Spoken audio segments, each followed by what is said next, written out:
Baik, terima kasih atas kesempatan yang diberikan. Perkenalkan, nama saya Medi Richard Momami dengan nomor induk mahasiswa 1874201054. Hari ini saya akan mempresentasikan tugas yang diberikan dengan mata kuliah Hukum Pidana Militer dengan materi perkara koneksitas. Saya langsung saja, ada beberapa poin yang saya akan bahas hari ini. Poin yang pertama adalah latar belakang, yang kedua adalah pengertian dan definisi koneksitas, yang ketiga mekanisme pengaturan perkara koneksitas, dan keempat contoh perkara kasus koneksitas. Masuk pada poin yang pertama tentang latar belakang. Berkembangnya jenis-jenis kejahatan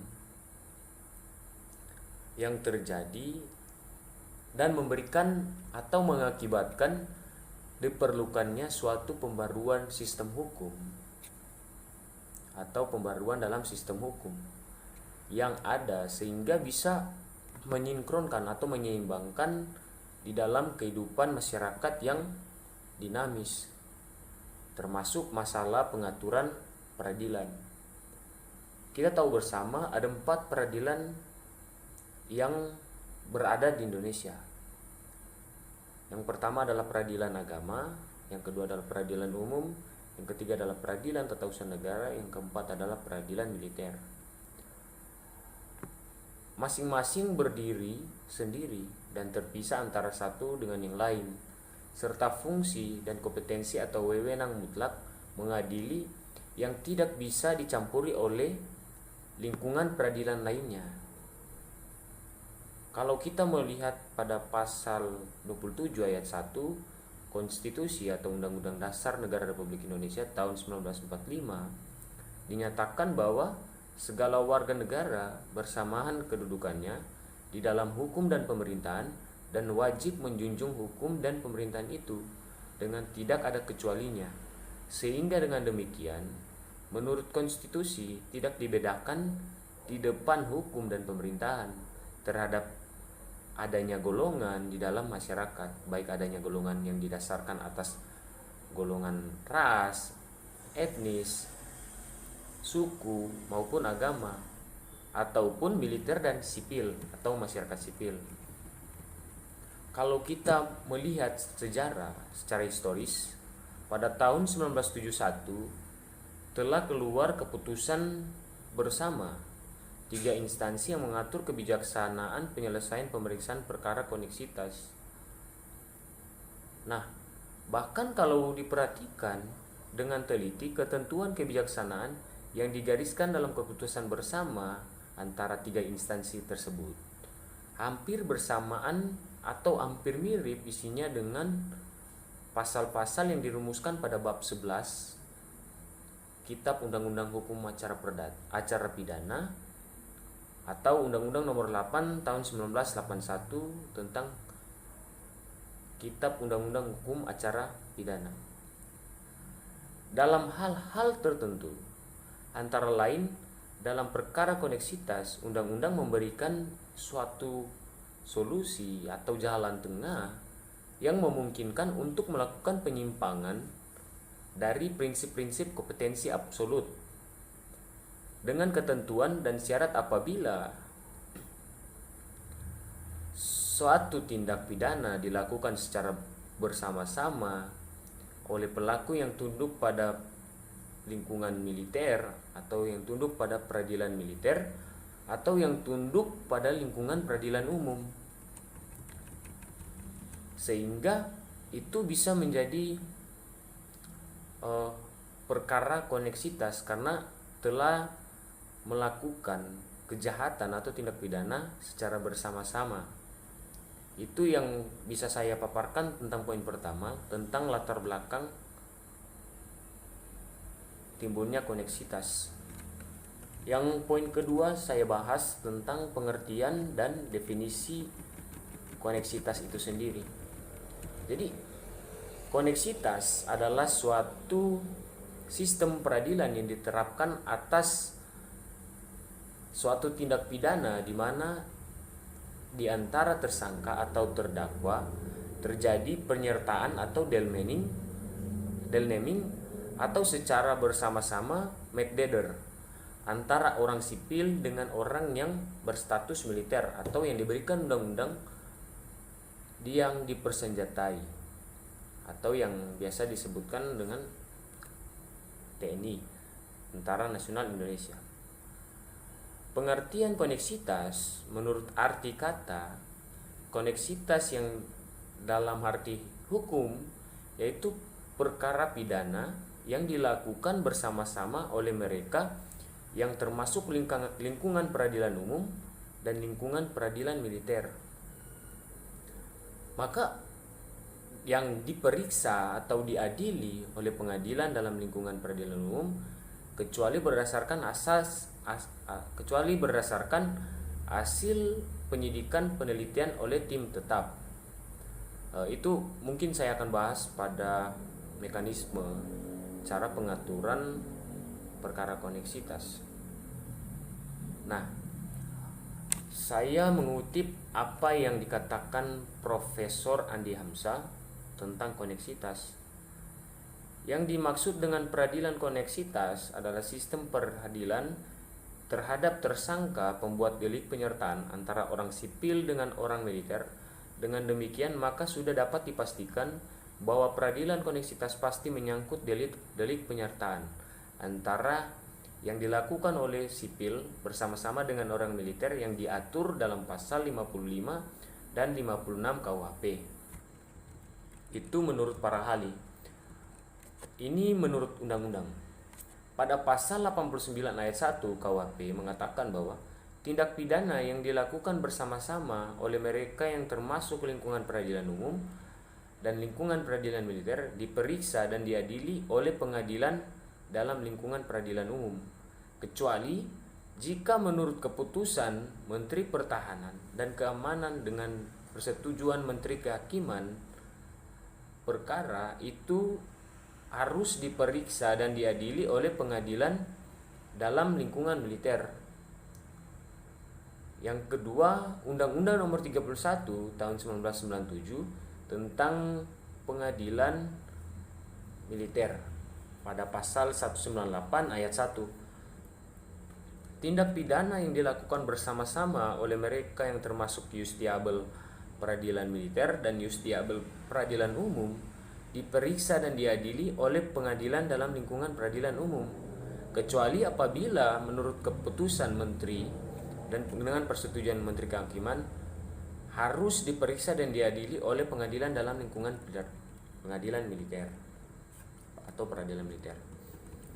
Yang ketiga, Undang-Undang Nomor 48 Tahun 2009 Pasal 16 tentang kekuasaan kehakiman.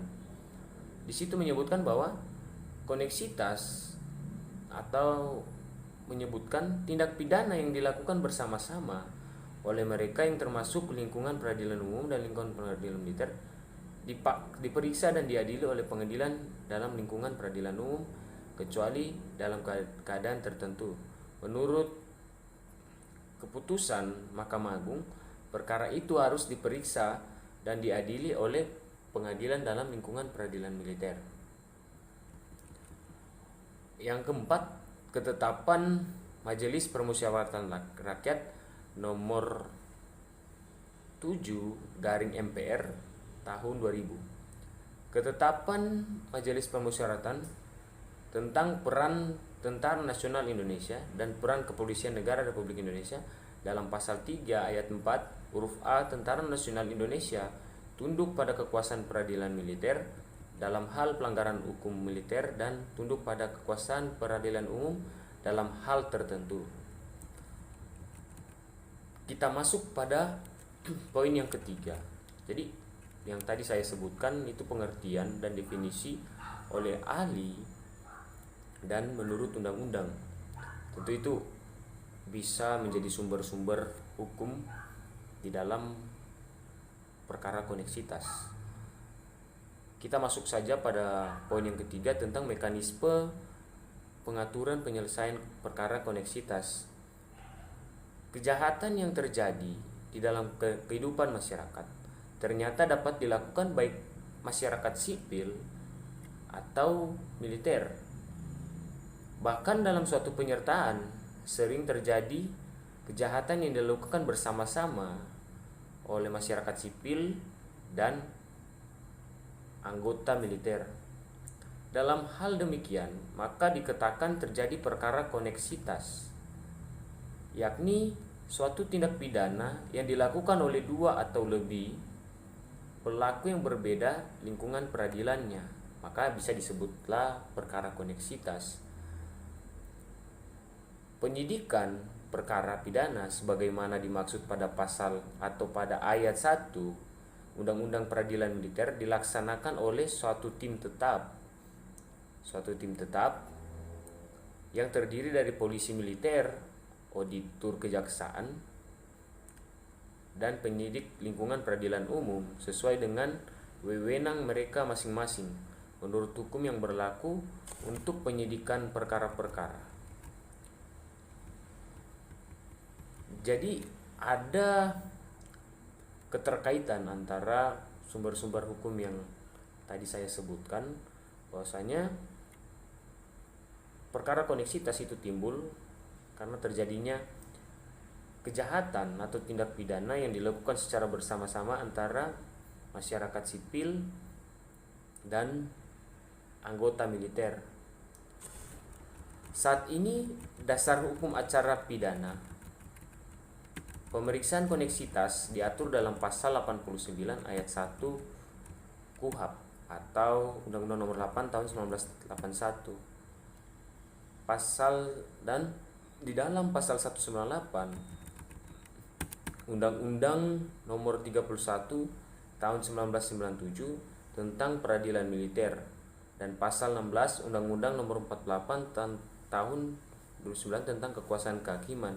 Sejalan berlakunya Undang-Undang Nomor 48 Tahun 2009 tentang Kekuasaan Kehakiman, ini diperlukan suatu peraturan pelaksanaan mengenai pasal 16 tersebut agar ada keseragaman atau sinkronisasi, harmonisasi ketentuan acara pemeriksaan koneksitas. Jadi kita sering terpikirkan bahwa lembaga mana sih yang mengadili ketika terjadinya perbuatan pidana antara masyarakat atau antara orang yang tunduk di dalam lingkungan peradilan umum dan orang yang tunduk pada lingkungan peradilan militer. Maka timbullah suatu pertanyaan, lembaga mana sih yang berwenang untuk mengadili kasus tersebut? Nah, di dalam pasal 89 ayat 1 KUHP itu menyebutkan bahwa semua kejahatan yang dilakukan dalam perkara koneksitas maka itu diadili di dalam pengadilan negeri. Tetapi kita bisa melihat dan tidak bisa menutup kemungkinan itu bisa diadili di dalam lingkungan peradilan militer. Karena ada kecualinya. Kecualinya di mana?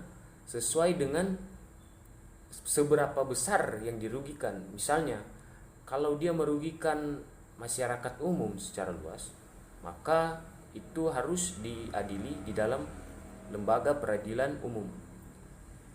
Kalau dia merugikan atau merugikan banyak di dalam lingkungan peradilan militer, maka dia harus diadili di dalam lingkungan peradilan militer. Itu ada ada keterkaitan atau ada pengecualian. Kita masuk pada poin yang terakhir tentang contoh kasus perkara koneksitas. Baru-baru ini terjadi yang turut serta melibatkan pihak militer dan masyarakat sipil, ialah dengan kasus korupsi. Kasus pengadaan helikopter AW 101. Dalam perkara korupsi ini telah ditemukan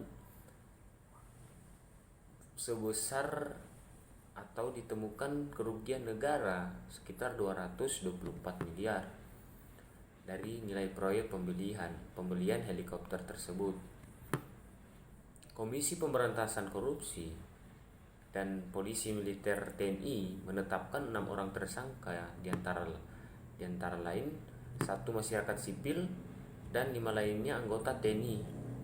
Dan dari keenam orang tersebut maka dijerat dengan pasal 2 ayat 1 atau pasal 3 Undang-Undang Nomor 31 Tahun 99 junto Undang-Undang Nomor 20 Tahun 2001 tentang perubahan atas Undang-Undang Nomor 31 Tahun 99 tentang pemberantasan tindak pidana korupsi junto pasal 55 ayat 1 KUHP. Helikopter ini adalah helikopter yang dibeli oleh TNI Angkatan Udara untuk kebutuhan mendasar daripada Presiden. Kronologis pengadaan bermula pada tanggal 29 Juli tahun 2016. TNI AU melakukan teken kontrak kerjasama dengan perusahaan PT Diratama Jaya Mandiri sebagai pemenang tender tanggal 4 dan kemudian pada tanggal 14 Desember tahun 2016 Panglima TNI pada saat itu Panglima Jenderal Gatot Nurmantio menyurati Kepala Staf Angkatan Udara untuk membatalkan semua pengadaan karena Presiden menilai harga helikopter terlalu mahal sehingga menolak untuk dijadikan kendaraan VVIP. Namun lantaran sudah terikat kontrak maka pengadaan itu dilakukan. Pada tanggal 29 Desember 2016, Panglima TNI berdasarkan arahan Presiden membuat surat perintah awal investigasi pada awal bulan Februari 2017. Panglima TNI menerima hasil investigasi bahwa ditemukan ada beberapa oknum dari militer dan masyarakat sipil melakukan suatu kejahatan secara bersama-sama. Tentu kita bisa menilai bahwa ini adalah suatu perkara koneksitas. Nah, pada intinya KPK dan POM ABRI harus memilih salah satu pengadilan yang berwenang memeriksa perkara koneksitas kasus korupsi tersebut, bukan memisahkan. Pemeriksaan para tersangka dalam penanganan kasus korupsi helikopter ini seharusnya KPK dan POM TNI dalam pemeriksaan harus berpegangan pada Undang-Undang Nomor 8 Tahun 1981 tentang Kitab Undang-Undang Hukum Acara Pidana, baik penyelidikan, penyidikan, dan penuntutan, serta berhati-hati dalam menentukan pengadilan yang berwenang untuk memutuskan perkara koneksitas tersebut. Maka pengaturan perkara pidana koneksitas atau pengaturan perkara koneksitas dalam KUHP harusnya berlaku juga dalam perkara tindak pidana korupsi, yang seharusnya penyidik pada pasal 6 KUHP pasal 6 KUHP, auditor militer atau auditor militer tinggi dan POM ABRI yang menangani kasus pengadaan helikopter, karena lembaga yang berwenang mengusut tindak pidana koneksitas adalah penyidik tim tetap yang dilakukan oleh KUHP. Nah, di sini bisa kita menilai bahwa ini adalah satu masalah yang kompleks karena ini juga melibatkan lembaga yang berwenang untuk mengadili dalam objek tindak pidana korupsi. Tetapi kembali lagi, ini dilakukan secara bersama-sama antara militer dan masyarakat sipil. Tentu itu adalah salah satu acuan untuk memberikan lembaga mana yang berwenang atas perkara koneksitas tersebut. Karena ada yang pengecualian saya sebutkan tadi, tingkat kerugiannya yang besar kepada lingkungan militer atau kepada lingkungan masyarakat secara umum. Jadi dari keempat poin yang saya bahas, demikian hasil presentasi saya. Maka jika ada kekurangan di dalam pembahasan materi yang saya paparkan, mohon dimaafkan dan sampai jumpa pada tugas yang berikutnya.